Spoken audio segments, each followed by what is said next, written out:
नीलाधुण्डस्तनगिरिधडी शुद्धमुद्बोध्य कृष्णं पारार्त्यं स्वं सुदिसदशिरः सिद्धमध्यापयन्ति स्वोच्छिष्टायां स्वचिनिटलिदं ह्याबलात् कृत्य भुङ्क्ते क्रोधा तस्यै नम इदं भूय एवास्तु भूयः அன்னவயல் புதுவை ஆண்டாள் அரண்டற்கு பண்ணு திருப்பாவை பல்பதியம் இன்னிசையால் பாடிற் கொடுத்தாள் நற்பாமாலை பூமாலை சூடிற் கொடுத்தாளை சொல்லு சூடிற் கொடுத்த சுடற்கொடியே தொல்பாவை பாடி அருளவல்ல பல்வளையாய் நாடினே வேண்டடவர்க்கு என்ன விதி என்ற இம்மாற்றம் நாம் கடவா வண்ணமே நல்கு.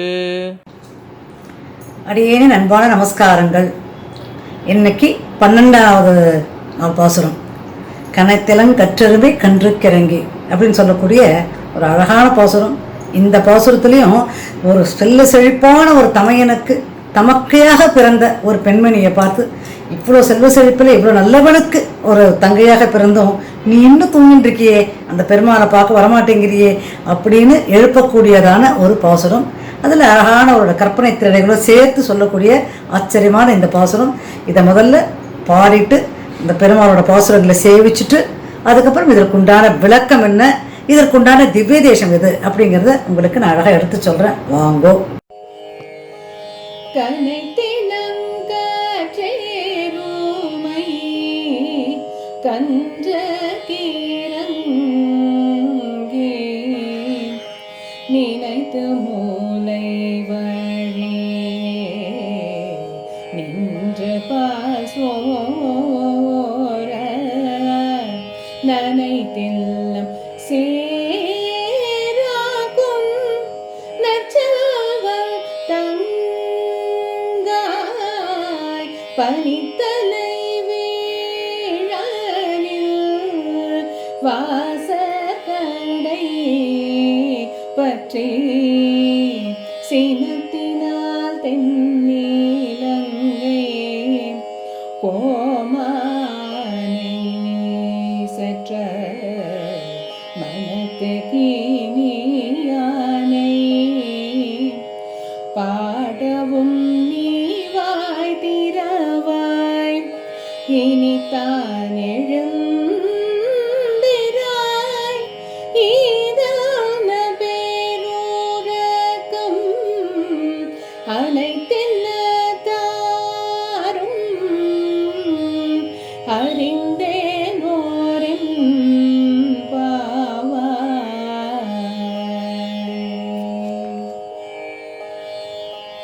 இப்போ நம்ம ஏற்கனவே சொல்லியிருக்கேன் இல்லையா, ஒரு 4-5 பாசுரமாக இந்த சிறுமியர், அதாவது நாளைக்கு வர பெருமாளை சேவிக்க வரேன்னு சொல்லிட்டு அவளெல்லாம் எழுப்பிண்டு அழைச்சிட்டு தான் கோயிலுக்கு போகிறான். ஏன்னா தனியாக இல்லை, இப்போ கூடியிருந்து குளிர்ந்து ஏழுவரெம்போவாய் தானே சொல்கிறான். அப்போ எல்லாருமே அந்த பெருமாளை சேவிக்கணும், எல்லாரும் அந்த பகவானோட நாமங்களை சொல்லணும், எல்லாருமே அந்த கோயிலுக்கு போகணும், எல்லாரும் காலையில் அதிகாலையில் எழுந்து நீராடிட்டு போகணும் அப்படிங்கிறது தானே ஆண்டாளோட விருப்பம். அதனால தானே அவர் எல்லாரையும் அழைச்சி கொண்டு போகிறா இல்லையா.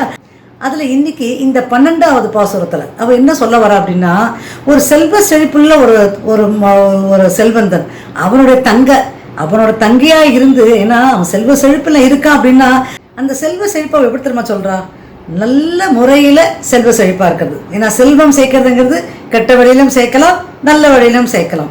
ஆனால் அவன் நல்ல வழியில்தான் சேர்த்தான் அப்படிங்கிறதுக்கு பலவிதமான உதாரணங்கள் எடுத்து காமிக்கிறான். இந்த காலகட்டத்தில் ஆச்சரியமாக இருக்குது கேட்கறதுக்கு. கேளுங்களேன். என்னென்னா, இப்போது முன்னாடி பழைய காலத்துலலாம் பார்த்தீங்கன்னா செல்வம் நிறைய இருக்குது அப்படின்னா அதை எப்படி கண்டுபிடிப்பான்னா, மாடுகள் நிறைய இருந்தால் அப்போ நிறைய செல்வந்தன் அப்படின்னு சொல்லுவாராம். இப்போ மாடுகளை யார் திருடிண்டு போகிறாலோ, இந்த மந்தைகள்லேருந்து இந்த மாடுகளை அப்படி திருடிட்டு போகிறது அது அவன் பகைவன். இப்போ இவன் என்ன பண்ணுவா, மாட்டுக்கு சொந்தக்காரன் என்ன பண்ணுவா, அவங்ககிட்ட சண்டை போட்டு அந்த மாடுகளை மீட்டுண்டு வரணும்.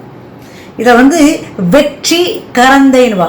வெற்றி அப்படின்னா அந்த மாடுகளை திருடின்னு போகிறான் பாருங்க, அந்த நிலைப்பாட்டுக்கு வெற்றியாம். இந்த மாடுகளை திரும்பி கொண்டு வரா பார்த்தீங்களா, சண்டை போட்டு வீரத்தில் கொண்டு வரா பார்த்தீங்களா, அந்த நிலைப்பாட்டுக்கு பேர் கரந்தை அப்படின்னு சொல்லுவாங்களாம். இது அந்த காலத்தில் சொல்லக்கூடிய ஒரு விஷயம். அப்போது இந்த செல்வம் நிறைய இருக்குது அப்படின்னா இந்த மாடுகள் யார் நிறைய வச்சு பராமரிக்காரோ அவள் தான் செல்வந்தர்கள். இப்போ இன்றைக்கி இருக்கிற மாதிரி கோடி கோடியாக சேர்த்து வெளியூர்லலாம் நிறைய இண்டஸ்ட்ரியெல்லாம் ஆரம்பித்து அப்படிலாம் பண்ணுறா இல்லையா, அந்த மாதிரி அவெல்லாம் செல்வந்தர்கள் கிடையாது.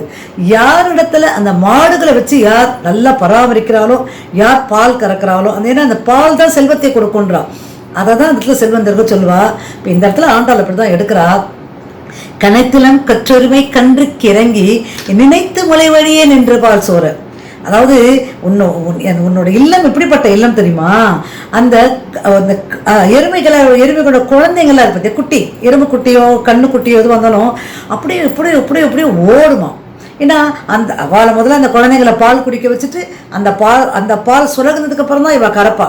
ஏன்னா அதுதான் முறப்படி செய்கிறவா. அந்த குழந்தைங்களை பட்டினியாக ஓட மாட்டான். அப்போ அந்த சின்ன குட்டிக்கெல்லாம் என்ன பண்ண தெரியுமா, இங்கேயும் ஓடும். அப்படி ஓடும்போது சந்தோஷத்தில் அப்படி ஓடும்போது அங்கே நிற்கிற அந்த எருமையாகட்டும் அந்த பசுக்கள் ஆகட்டும் தானே பால் சுரக்குமா. யாரும் சுரக்கவே வேண்டாம், பால் தானே அந்த குழந்தைகள் ஓடுறதையும் அந்த குழந்தைகள் சந்தோஷமாக இருக்கிறதையும் பார்த்துட்டு அது முளையிலிருந்து தானே பால் சுரக்கும் இல்லையா. அதை தான் இந்த இடத்துல சொல்கிறா, முளை வழியே நின்று பால் சோறு. அப்படியே அந்த முளையிலிருந்து பால் கறக்காமையே அப்படியே அந்த இடத்துல சிதறண்டே இருக்கான். அப்படியே வெள்ளை காடா, பால் காடுன்னு சொல்லுவாளே, பால் வெள்ளம், அந்த மாதிரி இருக்கான். நினைத்தலும் சேராக்கும் நற்செல்வன் தங்காய். அந்த இடத்துல அந்த மாதிரி ஒரு இல்லத்தில் அந்த மாதிரி இல்லத்தில் இருக்கிற அவன் நற்செல்வன். அப்போ அப்படின்னா அது என்ன சொல்ல வரான்னா, அப்போ இத்தனை மாடுகளை நல்வழியில் பராமரிக்கக்கூடிய அந்த வீரன் அவன் தான் செல்வந்தன்.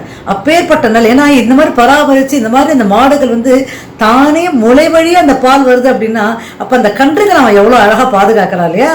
அதை தான் அவன் சொல்கிறான், அப்பேற்பட்ட நல்லவனோட தங்காய், அந்த நல்லவனுடைய தங்கையே பனித்திலை விழ நின் வாசற்கடை பற்றி. அம்மா சும்மா வரல, நாங்கள் எங்களை ஒரு நிமிஷம் யோசிச்சு பாரு, நீ நன்னா உள்ள தூங்கிட்டு இருக்க, இங்கேயா கீழே அப்படியே பால் சேரா இருக்கு, அங்கே மேலே அப்படியே பனியாக கொட்டுறது. அப்போ பால் சேரும் கீழே இருக்குது, பனியும் மேலே கொட்டுறது. இதுக்கு நடுவில் நாங்கள் எவ்வளோ கஷ்டப்பட்டு அந்த குளிரில் இந்த கையது அதிகாலையில் நீ வரேன் அந்த பெருமாளை செவிக்க வரேன்னு சொன்னியே, அதுக்காக ஓடி வந்திருக்கோம் உன்னை எழுப்புறதுக்கு. அதை கொஞ்சமான யோசிச்சு பார்த்தியா அப்படின்னு கேட்குறா. அது மட்டும் இல்லாமல் சினத்தினால் தென்னிலங்கை கோமானை சிற்ற, சினத்தினால் தென்னிலங்கை, அதாவது ஸ்ரீராமச்சந்திரமூர்த்தி கருணையே வடிவானவன் சொல்லுவாள். அவருக்கு கோபமே வராது அப்படின்பா. அதில் கிருஷ்ணருக்காவது நிறைய கோபம் வரும், ஆனால் ராமனுக்கு கோபமே வராது.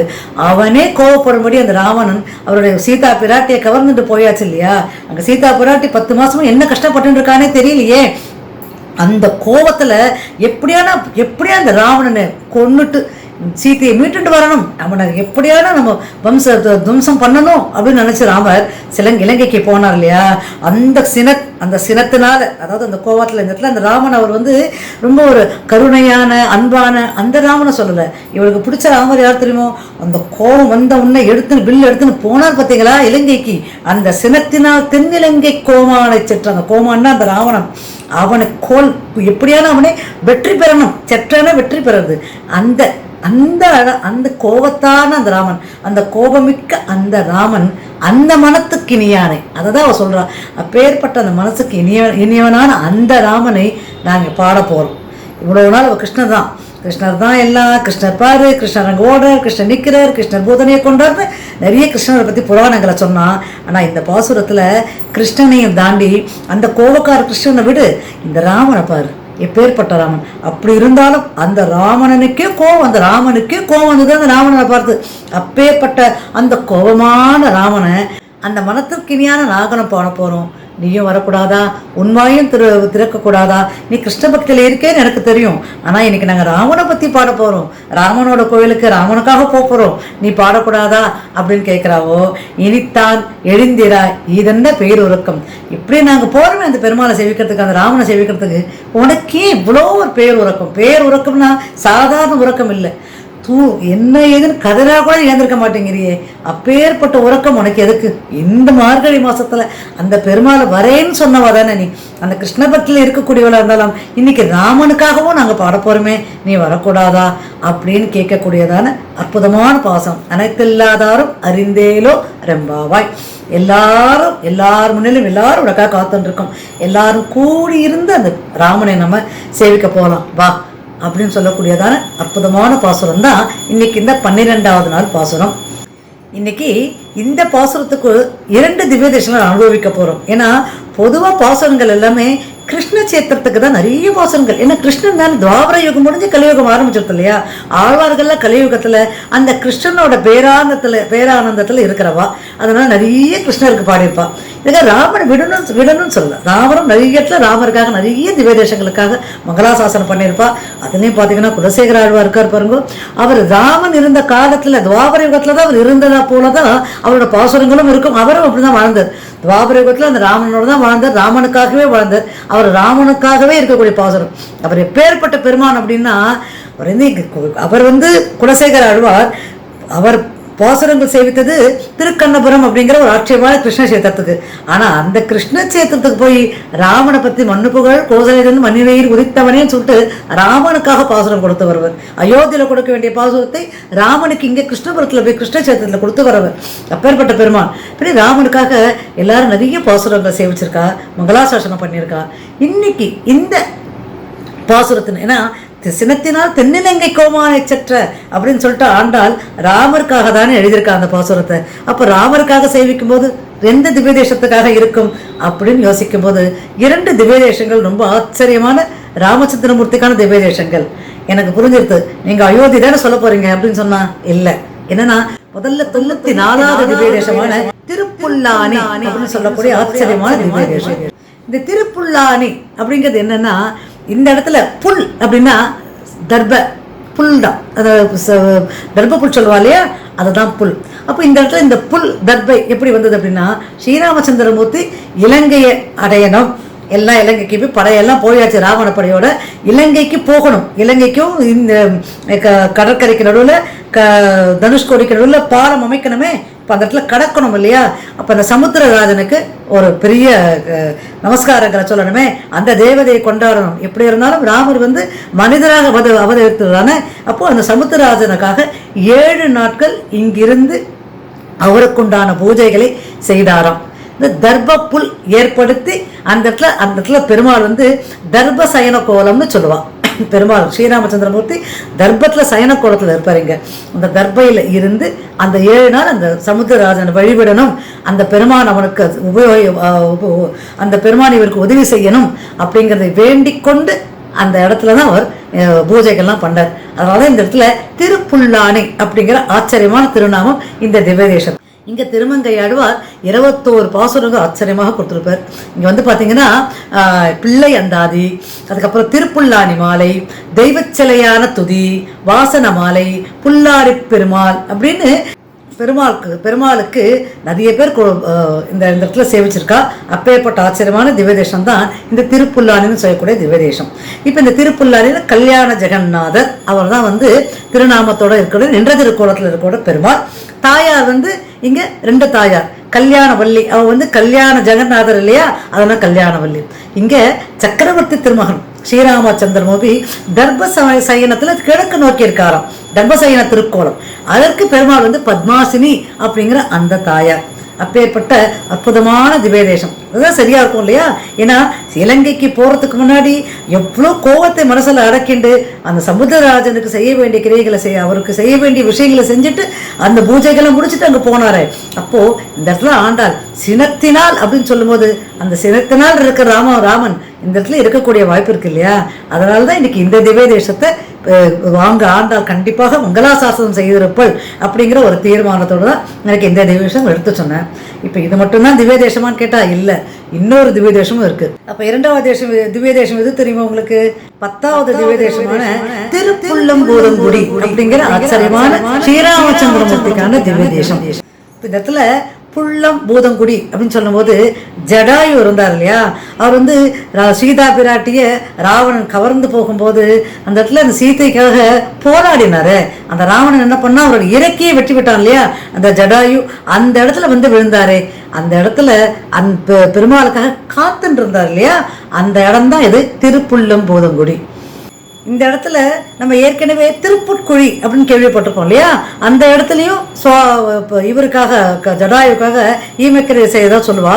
அதே மாதிரிதான் இந்த இடத்துலையும் புல் அப்படின்னா அந்த ஜடாயு அப்படிங்கிற அந்த கருடனுக்காக, அந்த கழுகுக்காக ராமன் மோட்சம் கொடுத்து ஈமக்கிரியை இந்த இடத்துலையும் செய்தார். அப்படிங்கிறதுனாலதான் இது திருப்புள்ளம்போதங்குடி அப்படிங்கிற அந்த திருநாமத்தோடு இருக்கக்கூடிய ஆச்சரியமான திவ்யதேசம். இங்க உள்ள பெருமாளுக்கு திருமங்கையாரோட ஆச்சரியமான 80 பாசுரங்கள். அவர் தான் இந்த கோயிலுக்கு மங்களாசாசனம் பண்ணியிருக்கார். இந்த இடத்துல ராமரோட திருநாமம் என்ன தெரியுமோ, என்னமா காட்சி அளிக்கிறார் தெரியுமோ, திருவல்வில் ராமன். ரொம்ப அழகான பெருமாள். நீங்க நேரில் போய் கண்டிப்பா சேவிச்சுட்டு வாங்க. அவ்வளோ அழகான பெருமாள். அந்த வில் அப்படி எடுத்துட்டு அப்படி கம்பீரமா இருப்பார் அவர். திருவல்வில் ராமன் அப்படிங்கிற பெருமாளுங்க. இந்த இடத்துல தாயாரோட திருநாமம் ஹேமாம்புஜவல்லி தாயார் பொற்றாமரையாள் அப்படிங்கிற திருநாமம். ஹேமாம்புஜவல்லி தாயார் அப்படின்னு சொல்லும்போது திருமகேந்திரபுர தாயார் பேரும் ஹேமாம்புஜவல்லி தான். ரொம்ப ஆச்சரியமான திவ்யதேசம். இந்த திவ்யதேசத்துக்கு எல்லாரும் போய் பெருமாளை சேவிச்சுட்டு வாங்கோ. இந்த இடத்துல ஜடாயு தீர்த்தம் அப்படின்னு இங்க இருக்கிற பெருமாளோட தீர்த்தத்துக்கு சொல்லுவான். ஏன்னா ஜடாயுக்கு இந்த இடத்துல தான் மோட்சம் கொடுத்தார். அப்புறம் இங்க வைகுண்ட ஏகாதேசி ரொம்ப விசேஷமா கொண்டாடுவான். அப்பேற்பட்ட ஆச்சரியமான திவ்யதேசம்.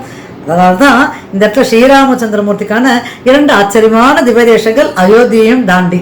அதான் இங்க ஆண்டார் இந்த 2 திவ்யதேசங்களுக்கு கண்டிப்பாக மங்களாசாசனம் செய்திருப்பல் அப்படிங்கிற அந்த ஆச்சரியமான ஒரு விஷயத்தோட இன்னைக்கு இந்த பாசுரத்தை நான் உங்களுக்கு சமர்ப்பிக்கிறேன்.